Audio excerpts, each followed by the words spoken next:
Never again. Never again, never again, never again. And that's what the people of Israel had made abundantly clear.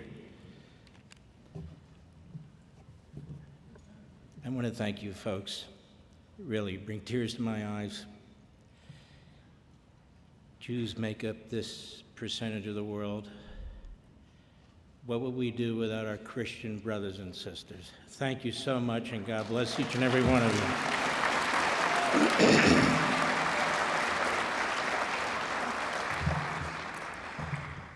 The Holy Land belongs to you too, you know.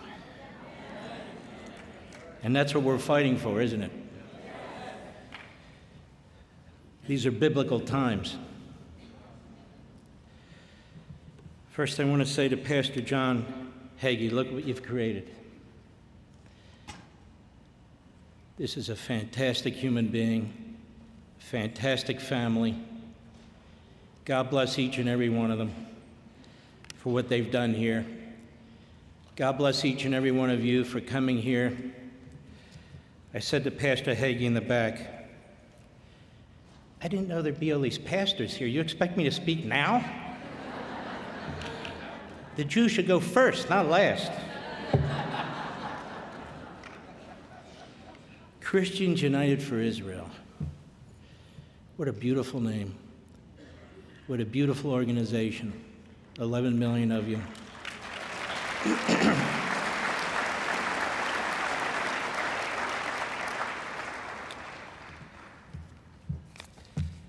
Let me just say this first. Moshe and Hirsch.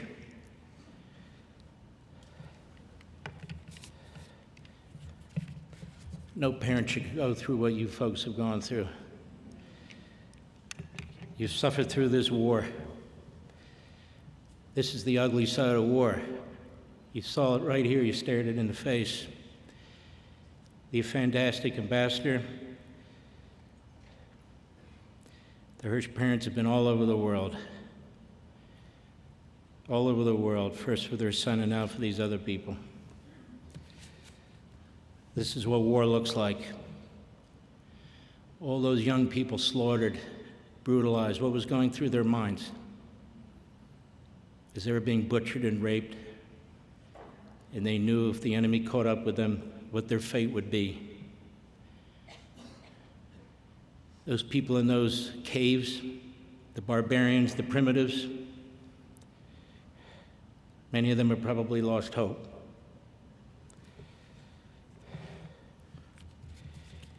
This is mankind's fight. This is good versus evil. This is civilization, as the ambassador said, versus the barbarians. We're fighting the 7th century. And we just beat the crap out of them.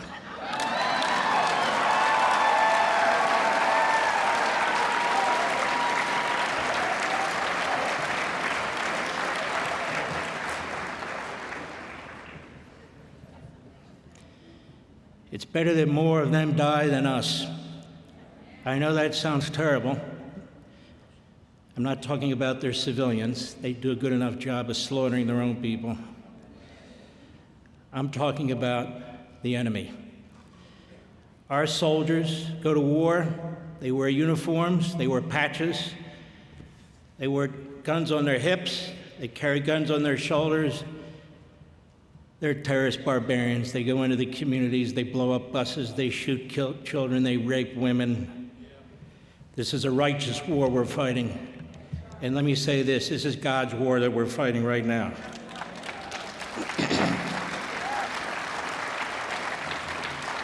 And if Europe is too stupid to understand, that's their problem.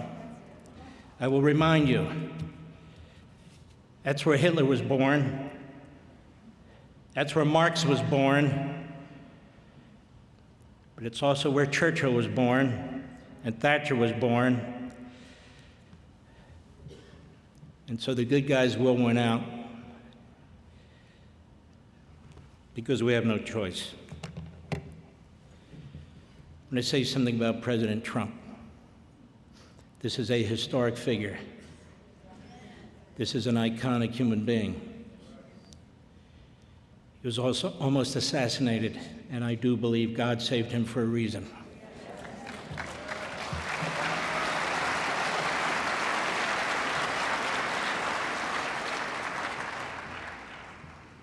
He talks like George Patton, but he leads like the greatest of leaders. He will be remembered 1,000 years in Israel, and he'll be remembered for 1,000 years in the United States. Let me say something about the United States military. Don't piss them off.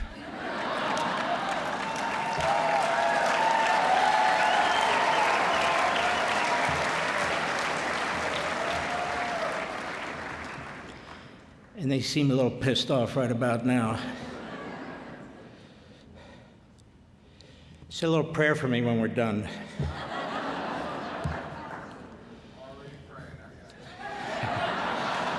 It's my man over there. They say something about the Prime Minister of Israel. He will be remembered for 1,000 years, too.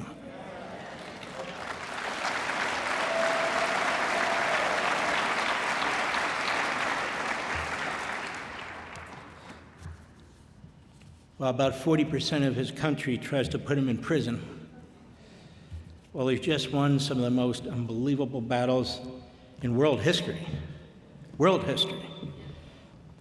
He said Lilliputians stab him in the back. He said people undermine him. He said people go to the enemy, like the press. He's a remarkable human being. This is why he's so tight with Donald Trump. This is why they're good friends. They understand what they're going through together. Two men of God, two men of democracy. And let me say something about the Israeli military, the IDF, the Mossad, and the rest. Boy, I wouldn't want to be on the wrong side of you guys. This is a tiny country, tiny. It's a mid-sized state population-wise. It's a small state, the state of New Jersey. But they breed warriors. Whether they're plumbers or electricians, whether they're waitresses and waiters, whether they're doctors and lawyers, whatever they are, they breed warriors, all of whom have a history, all of whom had family, one way or another, touched the Holocaust and before. And they're not going to allow it to happen again. As their great leader Netanyahu has said, we were going to take out those nuclear sites if we had to use our bare hands. And the world has seen it. And a great part of the world doesn't like it. The world that hates Israel hates America. The world that hates America hates Israel. It's that simple. Because we have the same values, the Judeo-Christian values. You've read our Declaration of Independence. Multiple references to God, Creator, Providence. Where did these men get these ideas? Who were these men that founded America? What motivated them? When we go home tonight or tomorrow, I want you to read the Declaration again. Because those men believed that God was sovereign. And they believed that God passed his sovereignty on to his children. That in our government, the people are sovereign because God is sovereign. That's what they said, that's what they meant. They also cited the great men of the Enlightenment, Locke and Montesquieu and so forth. Representative government, divided government, shared power. Judaism and Christianity about God-given rights and the fusion of the Enlightenment. That is, the earthly means by which we govern ourselves to ensure that what he gave each human being prevails. Islamism is the opposite. Islamism is the fusion with coercion, not with the Enlightenment. I'm not talking about Reform Muslims like my dear friend Zuhdi Jasser. I'm talking about the enemy, the Islamists. Read what their so-called scholars say. Go back and read it. Anybody who doesn't embrace their view is to be eliminated, not negotiated with, not to have a ceasefire with, to be eliminated. The entire Western civilization. Israel happens to be right there in the middle.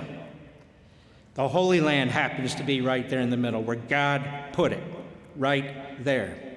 They're surrounded. How many Jews are left in these Arab countries?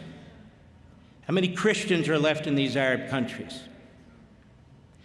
And yet there are Christians, there are Muslims, there are people of all backgrounds and faith in little Israel. It's the Israelis who defend the Christian church. It's the Israelis who defend the Druze. It's the Israelis who defend the Bedouins. It's the Israelis who defend, you name it, against the Islamists. Pastor Hagee's 100% right. Regime change. I don't know why these have become curse words. They need to be crushed. Call it whatever the hell you want. They need to be destroyed. They need to be eliminated because they seek to eliminate and destroy us.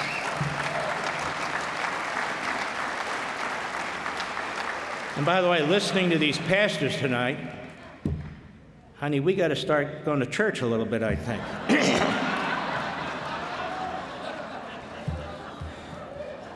Pastor Hagee is my pastor, just so you know. We're the realists. We see the world for what it is. I don't know how many more lessons we need, how many more people need to be slaughtered until this is figured out. We're not involved in a democracy project. We're involved in a demolition project. And that is the people who seek to destroy us, we destroy them first. Now, I don't know why the Islamists, Marxists, and the hideous isolationists in our country seem to think nuclear weapons in the hands of a 7th century primitive regime. They keep saying they want to wipe us off the face of the earth and the Israelis off the face of the earth. I don't know why they call us warmongers. That's pretty damn sick. I'd call us peacemongers. That's what we are. But whatever we are, we know right from wrong. And we know people who will slaughter us, slaughter our fellow human beings, should never be anywhere near a nuclear weapon, period.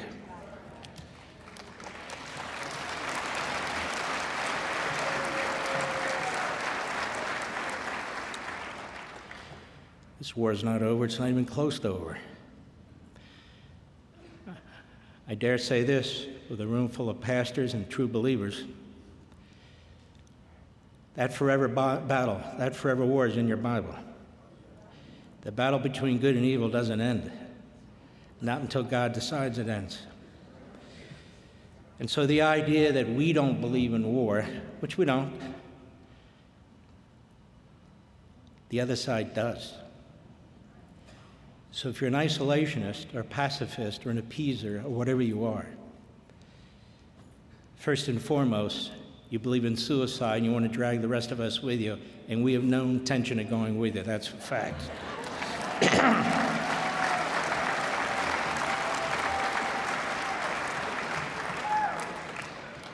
And let me say this to the Iranian people. While there are some voices in this country who don't care about you, who say you're none of our business, you're our business. You're very much our business. Rise up. Rise up. Now's your opportunity. The Israelis made it a possibility. The Americans made it a possibility. Rise up and overthrow these people.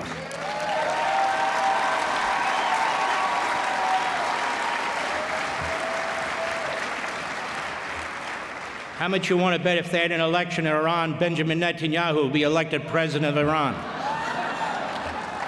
or Donald Trump would be elected president of Iran. That's why they don't hold elections.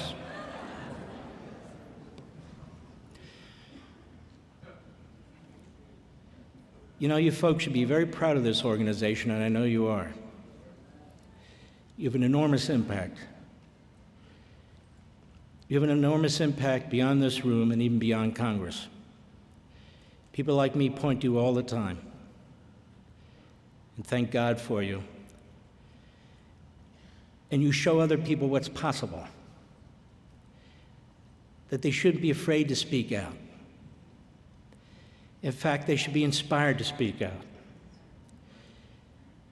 Honestly, you got one life to live. If you don't speak out now, when are you going to speak out? You see what's happening in this country, in New York?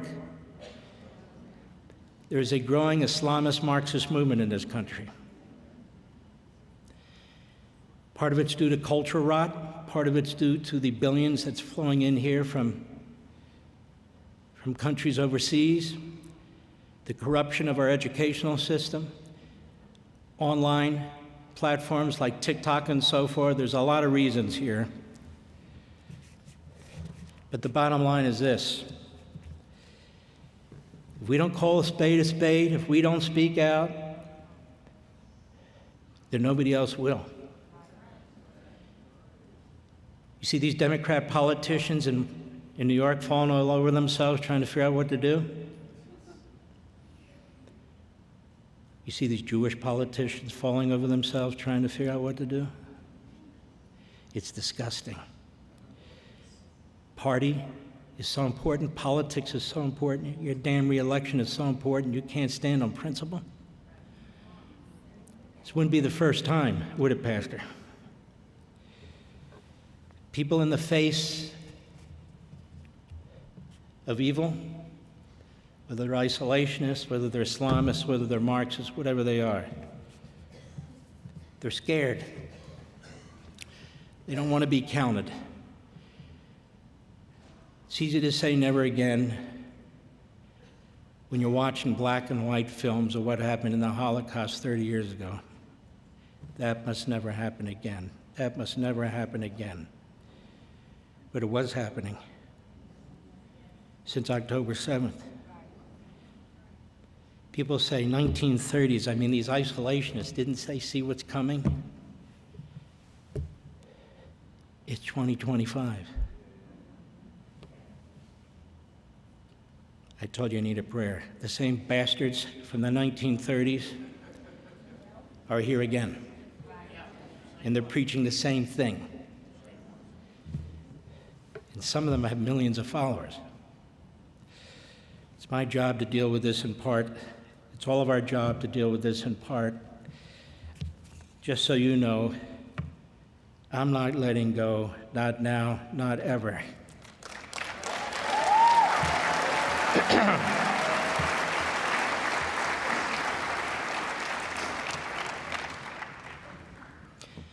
We are the silent majority. We have to encourage those who are silent to speak out. There are tens of millions of us who've had enough. We've had enough of the Islamists and the Marxists and the isolationists and whatever the hell they want to call themselves. Enough is enough. We're sick of what they're doing in our streets. We're sick of what they're doing to our colleges and universities. We don't want to watch Jewish kids run into a room and lock themselves in a room. We're sick and tired of the whole thing. And by the way, they're attacking evangelical Christians now too. The same isolationists, same people. They want to rewrite Christianity, Pastor. They want to rewrite the whole thing. Don't let them rewrite it. Confront them. Speak out against them. At the kitchen table, at the dinner table, in the neighborhood, in your church, in your synagogue. Speak out against them. This is a cancer. This is a cancer. It's all through Europe. It's in France right now. It's in Britain right now. It's in Amsterdam right now. It's spreading throughout the West. And it's in the United States of America right now. And this is our time. There is no other time. We have a president who's leading on the fight against anti-Semitism. He's got the whole federal government focused on it. We have federal judges who are undermining us. We have local and state politicians who are undermining us. We have a media that's undermining us. No, never again. We are going to be heard, and we are going to fight this.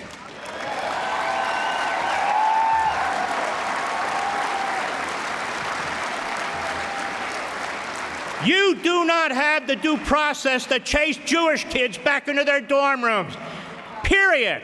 You do not have free speech to try and incite Kristallnachts all over this country, period. That Constitution, those Bill of Rights, I know who those framers were and those founders were, and they wouldn't put up with this for a damn second.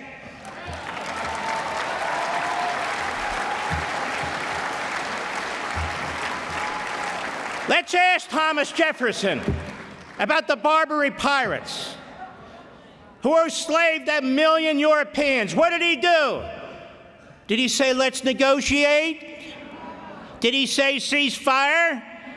He sent the American Navy there and defeated them and freed whatever slaves from Europe existed, including slaves from the United States of America. Let me tell you a little secret. The Israelis are warriors. It's in the blood of the American people, whether the pacifists, the appeasers like it or not.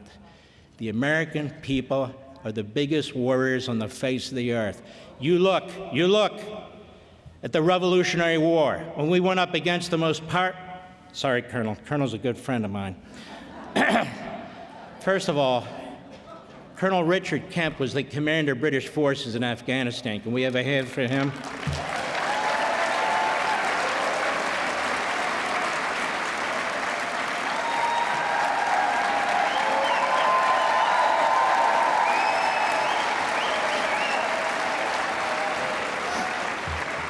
Pastor and family, look at all the people you bring together. It's a wonderful thing. And we won. You may have heard about that. But you know what's funny? We couldn't have won without the French. Now we can't win with the French. But back then, you get the point. Ronald Reagan said in 1985, July 7th, 1985, almost 40 years to the day, we're not Fortress America, and we're not going to be Fortress America. And America sails the open seas. America does what America needs to do, and we're not going to be forced into a bottle. Look at the Civil War.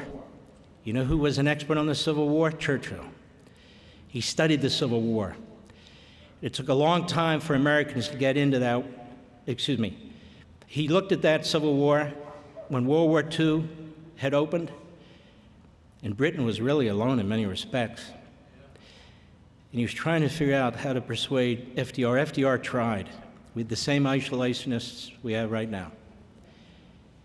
Hitler's taking Europe, and he's attacking Britain.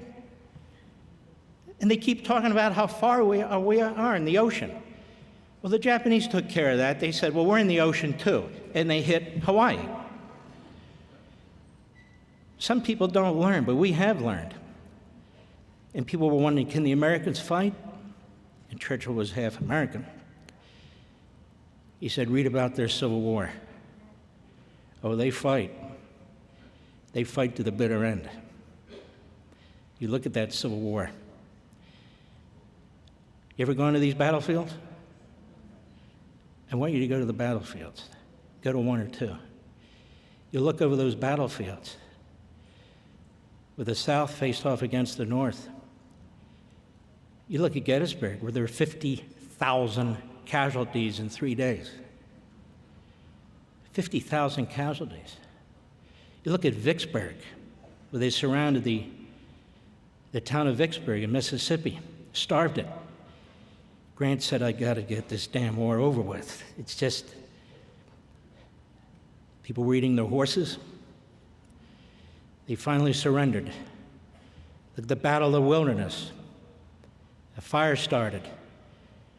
They could hear the soldiers burning in the fire, burning alive. These battles are all over the place. Look at the Battle of Bull Run. There were two, the same exact place. Tens of thousands of men lost their lives twice in the same place, outside of Washington, D.C. Chancellorsville, I could name them all, I've memorized them. Over 700,000 casualties in a nation of 24 million people. Churchill said, oh, they can fight. Once they get angry enough, they can fight.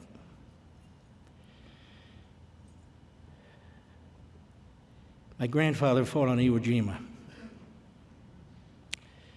He's a tough man. He's big for his time. He was about 6'3", been a boxer.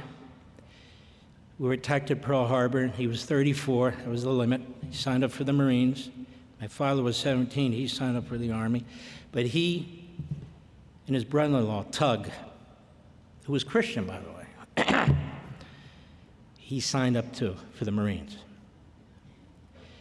My grandfather fought at Iwo Jima and Guam, and his brother-in-law, Tug, was a very big, tough man. He fought at Guadalcanal.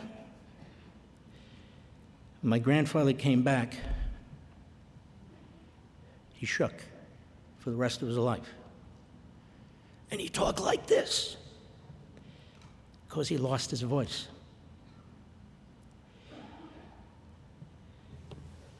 He never really talked about it, except once.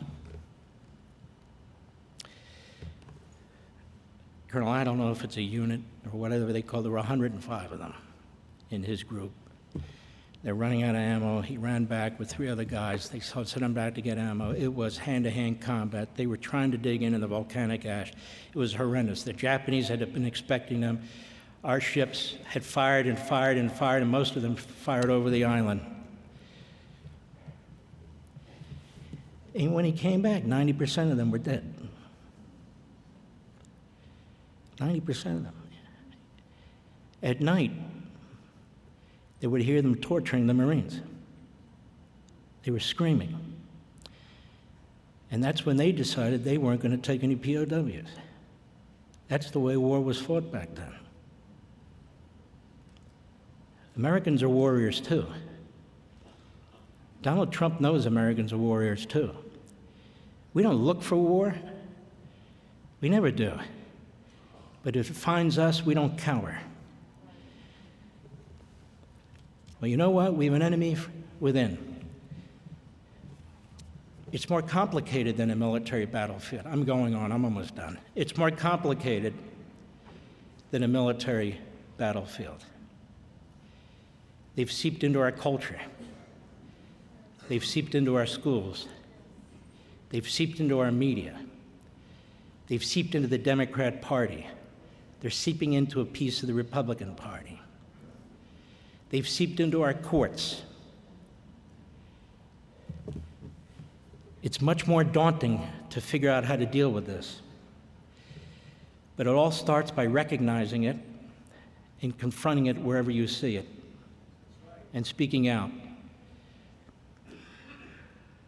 And I think we should be very thankful that we have a President of the United States. Let me just say one other thing.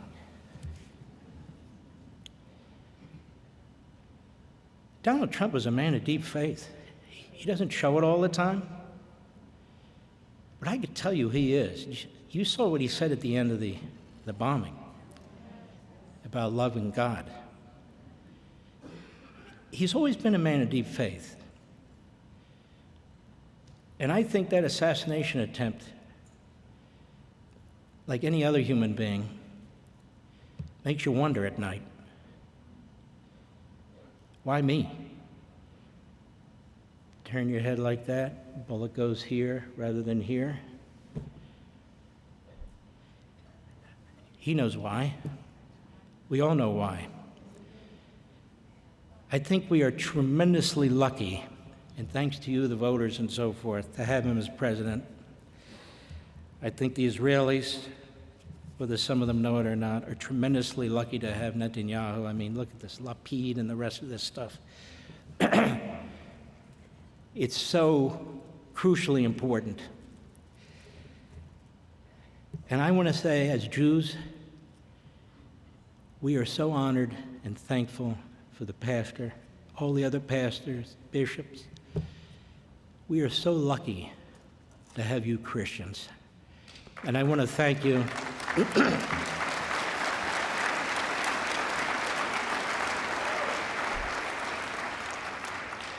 And I want you to know how much we love you.